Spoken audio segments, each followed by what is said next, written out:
Ganito nga pala ako magluto ng yellow pen. Ito yung yellow pen. Yan, ulo ng yellow pen. Pinrito ko muna. And then, after that, magpakulo ako ng tubig with eto, kamatis, sibuyas, and sili, labuyo. Tsaka ko siya sinigang sa miso. Tapos, pag makulo na guys, ilunod na ko yung gulay. Nga pala guys, masyadong maliit yung kaldero ko, kaya pinalitan ko. Nilipat ko lang siya. Nilipat ko lang siya sa medyo malaki-laki. Kasi masyadong maliit.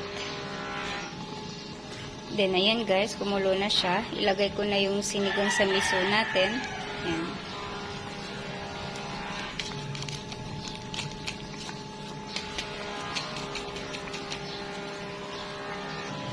Nalagay ko na at na-mix ko na, and then titikman lang natin kung tama na ba yung asim niya para malaman natin kung kailangan pa bang dagdagan or hindi na. Ayan, isang ano lang yung nilagay natin guys, isang pack kasi tama naman na yung asim niya.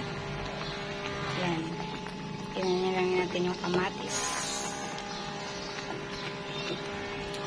and then for a while lagay na rin natin tong okra guys. Ayan. Ayan.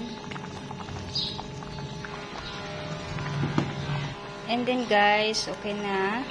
Then ilagay na rin natin tong yan, yung yellow pen natin na pinrito na natin. Ayan, ilagay na natin.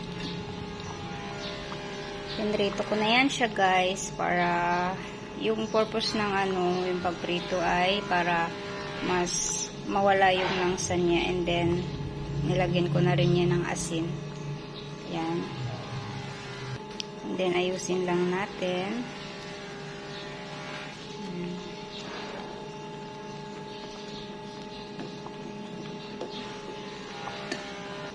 And then takpan natin. Then pakuluin lang natin ng mga 3 minutes, and then off na natin yung apoy. Ayan guys, okay na siya, and then off na natin yung apoy para mamaya pagkakain na, iinit na lang. Thank you for watching. Bye bye.